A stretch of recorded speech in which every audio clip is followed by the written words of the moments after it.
Hello friends, welcome to GS analysis centre. तो daily current affair के session में आज हम डिस्कस करेंगे 12 फरवरी का करंट अफेयर। और यदि इसका पीडीएफ डाउनलोड करना चाहते हैं तो इस वीडियो के डिस्क्रिप्शन में लिंक मिल जाएगा, आप वहां से डाउनलोड कर सकते हैं।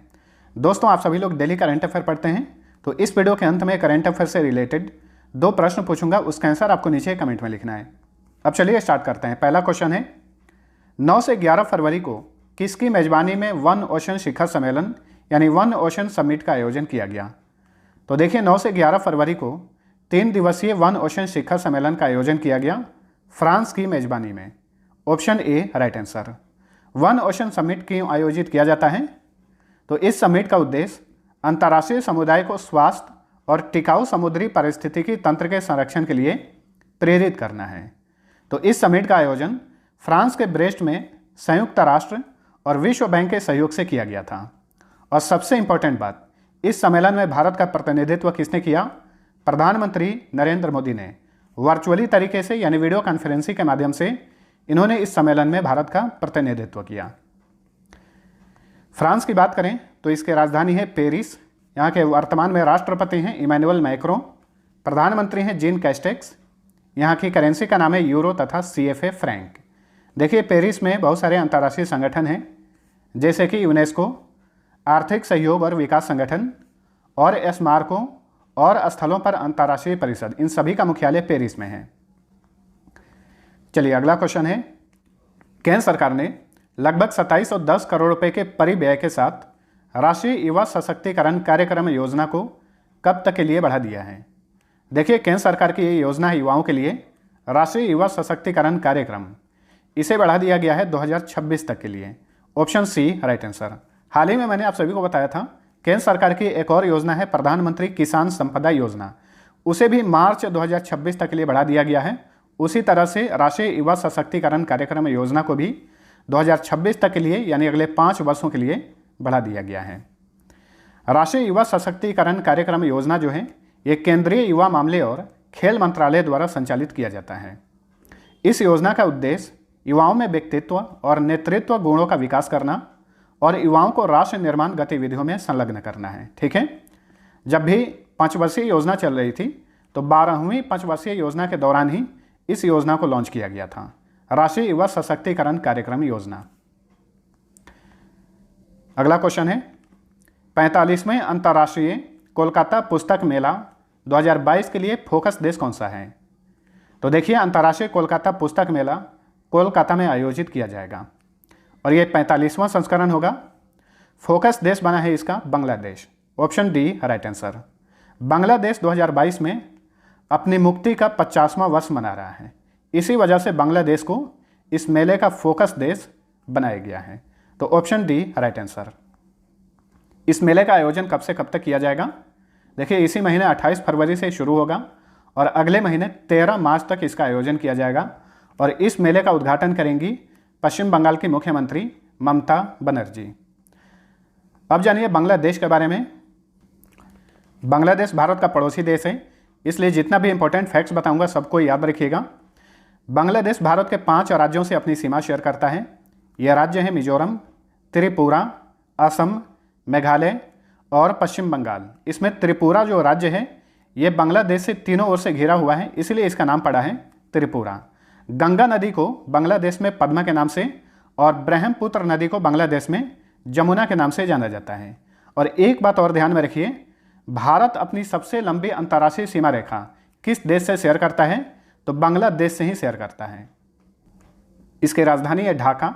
वर्तमान में राष्ट्रपति हैं अब्दुल हामिद, प्रधानमंत्री हैं शेख हसीना। यहाँ की संसद का नाम है जातीय संसद, करेंसी का नाम है टका। बांग्लादेश का राष्ट्रीय खेल है कबड्डी। देखिए, ढाका में 2 प्रमुख निकाय हैं, साउथ एशियन फुटबॉल फेडरेशन और बिम्स्टेक। इन दोनों का मुख्यालय ढाका में है। बिम्स्टेक का फुल फॉर्म होता है bay of Bengal initiative for multi sectoral technical and economic cooperation. चलिए अगला क्वेश्चन है, जीवनी अटल बिहारी वाजपेयी किसने लिखी है? देखिए, भारत के पूर्व प्रधानमंत्री अटल बिहारी वाजपेयी की ये जीवनी है, अटल बिहारी वाजपेयी। इसकी लेखिका है Sagarika Ghosh. Option A right answer. Atal Bihari Vajpayee ये भारत के 10वें प्रधानमंत्री थे, 3 बार भारत के प्रधानमंत्री बने थे ये। ठीक है, इनका जन्म हुआ था 25 दिसंबर 1924 को। इसी वजह से भारत में हर साल 25 दिसंबर को सुशासन दिवस यानी गुड गवर्नेंस डे मनाया जाता है। इनका निधन हुआ था 16 अगस्त 2018 को। अब देखिए हाल ही फिलहाल में जो भी महत्वपूर्ण पुस्तकें लॉन्च हुई हैं उनका एक बार फटाफट रिवीजन कर लीजिए। रतन एन टाटा, ये रतन टाटा की जीवनी है। इसके लेखक हैं डॉक्टर थॉमस मैथ्यू। ये पुस्तक हाल ही में लॉन्च हुई है। A little book of India celebrating 75 years of independence के लेखक हैं रस्किन बॉन्ड। फेयरलेस गवर्नेंस की लेखिका हैं किरण बेदी, जो कि भारत की प्रथम महिला IPS ऑफिसर हैं। द 10 ट्रिलियन ड्रीम के लेखक हैं सुभाष चंद्र गर्ग। लाल सलाम की लेखिका है स्मृति ईरानी, जो कि केंद्रीय महिला और बाल विकास मंत्री हैं, और इनका ये पहला ही उपन्यास है। Cooking to save your life के लेखक हैं अभिजीत बनर्जी। 2019 में इन्हें अर्थशास्त्र के क्षेत्र में नोबेल प्राइज़ दिया गया था। होम इन द वर्ल्ड के लेखक हैं अमर्त्य सेन। इन्हें 1998 में नोबेल प्राइज़ दिया गया था अर्थशास्त्र के क्षेत्र में। बाय मेनी हैप्पी एक्सीडेंट के लेखक हैं हामिद अंसारी, जो कि भारत के पूर्व उपराष्ट्रपति हैं। इट्स ए वंडरफुल लाइफ के लेखक हैं Ruskin Bond. Languages of truth के लेखक हैं Salman Rushdie. Star gazing the players in my life के लेखक हैं भारत के पूर्व मुख्य coach Ravi Shastri. The commonwealth of cricket के लेखक हैं भारत के मशहूर इतिहासकार Ramachandra Guha. The little book of encouragement के लेखक हैं दलाई लामा, बौद्ध गुरु हैं। अनफिनिश्ड ए मेमोरी की लेखिका हैं अभिनेत्री प्रियंका चोपड़ा। और ये सारी पुस्तकें अभी हाल ही फिलहाल में लॉन्च हुई हैं, इसलिए ध्यान रखिए। चलिए अगला क्वेश्चन है, प्रत्येक वर्ष विज्ञान में महिलाओं और लड़कियों का अंतर्राष्ट्रीय दिवस कब मनाया जाता है? तो देखिए विज्ञान के क्षेत्र में महिलाओं और लड़कियों को प्रोत्साहित करने के लिए हर साल ये दिवस मनाया जाता है 11 फरवरी को। ऑप्शन बी राइट आंसर, ठीक है। International day of women and girls in science मनाया जाता है हर साल 11 फरवरी को। 2022 का थीम याद रखिए, 2022 का थीम है इक्विटी, विविधता और समावेशन। जल हमें एकजुट करता है, इंग्लिश में equity, diversity and inclusion. Water unites us. देखिए 11 फरवरी को एक और दिवस मनाया जाता है, विश्व यूनानी दिवस, ठीक है। किसकी स्मृति में 11 फरवरी को यह दिवस मनाया जाता है ये याद रखिए। भारत के मशहूर यूनानी चिकित्सक थे हकीम अजमल खान, इन्हीं के स्मृति में हर साल ये दिवस मनाया जाता है। और अभी हाल ही में फरवरी माह में जो भी इंपॉर्टेंट डे मनाए गए हैं थीम के साथ एक बार फटाफट रिवीजन कर लीजिए। 1 फरवरी को भारतीय तटरक्षक बल स्थापना दिवस मनाया जाता है। 2 फरवरी को विश्व आर्द्रभूमि दिवस यानी वर्ल्ड वेटलैंड्स डे मनाया जाता है। 2022 का थीम है wetlands action for people and nature. 4 फरवरी को विश्व कैंसर दिवस मनाया जाता है और विश्व कैंसर दिवस का थीम अगले 3 साल के लिए निर्धारित किया गया है क्लोज द केयर गैप। देखिए 4 फरवरी को एक और दिवस मनाया जाता है मानव बंधुत्व का अंतर्राष्ट्रीय दिवस। 2022 का थीम है ह्यूमन फ्रेटर्निटी इन एक्शन। 6 फरवरी को महिला जननांग विकृति के लिए शून्य सहिष्णुता का अंतर्राष्ट्रीय दिवस मनाया जाता है और इसका 2022 का थीम है accelerating investment to end FGM। 10 फरवरी को विश्व दलहन दिवस मनाया जाता है और विश्व दलहन दिवस 2022 का विषय है pulses to empower youth in achieving sustainable agri food systems. चलिए अगला क्वेश्चन है, नटराजन चंद्रशेखरन को फिर से कितने वर्ष की अवधि के लिए टाटा ग्रुप का चेयरमैन नियुक्त किया गया है? देखिए नटराजन चंद्रशेखरन 2017 से ही टाटा ग्रुप के चेयरमैन है। 2017 में इन्हें 5 साल की अवधि के लिए नियुक्त किया गया था। अभी फिर से इनका कार्यकाल जो है 5 वर्ष के लिए बढ़ा दिया गया है। Option C right answer. Tata group की बात करें तो इसकी स्थापना की गई थी 1868 में। संस्थापक थे जमशेदजी टाटा। मुख्यालय मुंबई में है। वर्तमान में टाटा ग्रुप के चेयरमैन एमिरेटस हैं रतन टाटा और चेयरमैन हैं नटराजन चंद्रशेखरन। नेक्स्ट, 10 फरवरी 2022 को वर्चुअली रूप से भारत यूके गृह मामलों की वार्ता के किस संस्करण का आयोजन किया गया? देखिए हाल ही में वीडियो कॉन्फ्रेंसिंग के माध्यम से भारत यूके गृह मामलों की वार्ता का आयोजन किया गया था 10 फरवरी को और इस वार्ता के ये 4था संस्करण था। ऑप्शन डी राइट आंसर, ठीक है। तो मातृभूमि सुरक्षा, साइबर सुरक्षा और प्रवासन जैसे मुद्दों पर चर्चा की जाती है इस वार्ता में। और इस वार्ता में भारतीय प्रतिनिधिमंडल का नेतृत्व किए केंद्रीय गृह सचिव अजय कुमार भल्ला और यूनाइटेड किंगडम के प्रतिनिधित्व किए मैथ्यू रायक्रॉफ्ट, ठीक है। अब जानिए यूनाइटेड किंगडम के बारे में। देखिए यूनाइटेड किंगडम जो है, आप लोग Britain, England, great Britain, United kingdom का नाम सुनते हैं, यहाँ पे क्लियर हो जाएगा। यूनाइटेड किंगडम में 4 देश हैं, इंग्लैंड, वेल्स, स्कॉटलैंड और उत्तरी आयरलैंड। इसमें इंग्लैंड को तो इंग्लैंड ही कहा जाता है, इंग्लैंड और वेल्स को मिला देते हैं तो ये बन जाता है ब्रिटेन। इंग्लैंड, वेल्स और स्कॉटलैंड को मिला देते हैं तो इन 3 कंट्री को मिलाकर बनता है ग्रेट ब्रिटेन, और इन चारों कंट्री को मिला दिया जाता है तो ये बन जाता है यूनाइटेड किंगडम। ठीक है। ब्रिटेन की कुछ प्रमुख नदियां हैं, टेम्स, टाइन, मर्सी और सेबर्न। इसमें ब्रिटेन की जो राजधानी है यानी यूके की राजधानी लंदन, ये टेम्स नदी के किनारे हैं। ठीक है। यहाँ के प्रधानमंत्री हैं बोरिस जॉनसन। मुद्रा है पाउंड स्टर्लिंग। पाउंड जो है और भी देशों में चलती है, जैसे कि मिस्र यानी इजिप्ट, लेबनान, सूडान, सीरिया और साउथ सूडान। इन देशों में करेंसी का नाम पाउंड है। नेक्स्ट, लोकतंत्र सूचकांक 2021 में भारत किस स्थान पर है? देखिए, हाल ही में 2021 के लिए डेमोक्रेसी इंडेक्स जारी किया गया है। इसमें भारत 46वें स्थान पर है। Option D right answer. 2020 में भारत 53वें स्थान पर था, 2021 में भारत जो है 46वें स्थान पर है। तो ये सूचकांक किसने जारी किया है? लंदन स्थित इकोनॉमिस्ट इंटेलिजेंस यूनिट ने लोकतंत्र सूचकांक 2021 को जारी किया है। इसमें 165 देशों और 2 क्षेत्रों को शामिल किया गया है, जिसमें भारत 46वें स्थान पर है। टॉप 5 कंट्री कौन है उन्हें भी याद रखिए। पहले स्थान पे नॉर्वे है, दूसरे स्थान पे न्यूजीलैंड, तीसरे स्थान पे फिनलैंड, चौथे स्थान पे स्वीडन और 5वें स्थान पे है आइसलैंड।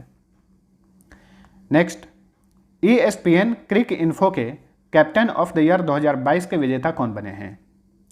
देखिए, हाल ही में ESPN क्रिक इन्फो जो कि क्रिकेट प्लेटफॉर्म है, हाल ही में इसने 2022 के लिए कैप्टन ऑफ द ईयर से सम्मानित किया है केन विलियमसन को। Option A right answer. Kane Williamson जो है ये न्यूजीलैंड के क्रिकेट कैप्टन हैं। ठीक है। इन्हें कैप्टन ऑफ द ईयर 2022 से सम्मानित किया है ESPN क्रिक इन्फो ने। इसके अलावा ESPN क्रिक इन्फो ने test batting of the year से सम्मानित किया है भारत के क्रिकेटर ऋषभ पंत को। वहीं test bowler of the year से सम्मानित किया है काइल जेमिसन को। ये न्यूजीलैंड के क्रिकेटर हैं। नेक्स्ट, पॉल हेनरी सैंड आगो दमीबा किस देश के नए राष्ट्रपति बने हैं? तो देखिए, पॉल हेनरी सैंड आगो दमीबा जो हैं ये पश्चिमी अफ्रीकी देश है बुर्किना फासो, वहाँ के राष्ट्रपति यानी प्रेसिडेंट बने हैं। Option B right answer. Burkina Faso की राजधानी कहाँ पर है? ओगाडोगू। यहाँ की करेंसी का नाम है West African CFA franc. Next, HIV virus के सह खोजकर्ता कौन थे जिनका हाल ही में निधन हो गया है? तो सबसे पहले तो ये बात ध्यान में रखिए, HIV का फुल फॉर्म क्या होता है? HIV का फुल फॉर्म होता है ह्यूमन इम्यूनोडेफिशिएंसी वायरस। इसी वायरस के कारण एड्स रोग होता है। ठीक है। और HIV वायरस की खोज 3 लोगों ने की थी, उसमें से एक थे ल्यूक मॉन्टेनगियर। तो हाल ही में इनका 89 साल की उम्र में निधन हो गया है, ल्यूक मॉन्टेनगियर। ठीक है। 2008 में चिकित्सा के क्षेत्र में इन्हें नोबेल प्राइज दिया गया था और ये कहाँ के रहने वाले थे? फ्रांस के रहने वाले थे ल्यूक मॉन्टेनगियर। इनका निधन हो गया है। HIV वायरस की खोज 3 लोगों ने की थी। ये 3 लोग हैं फ्रैंकोइस बैरे सिनोसी, रॉबर्ट गैलो और ल्यूक मॉन्टेनगियर। इसमें ल्यूक मॉन्टेनगियर का निधन हो गया है। चलिए, अगला क्वेश्चन है, हाल ही में national centre for excellence in carbon capture and utilisation NCOECCU, इसका फुल फॉर्म याद रखिए, national centre of excellence in carbon capture and utilisation, किस संस्थान में स्थापित किया गया है? तो हाल ही में ये केंद्र स्थापित किया गया है IIT बॉम्बे के प्रांगण में। Option B right answer.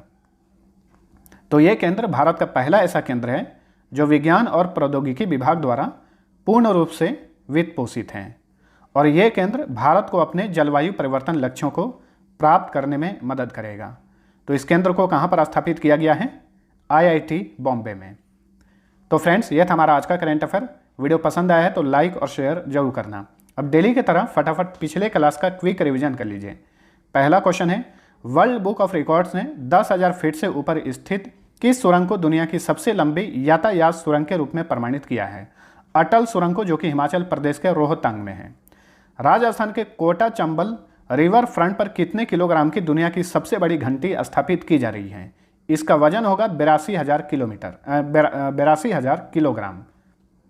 केंद्रीय गृह मंत्रालय की रिपोर्ट के अनुसार नागरिकता अधिनियम 1955 के तहत पिछले 5 सालों में कितने विदेशियों को भारतीय नागरिकता प्रदान की गई?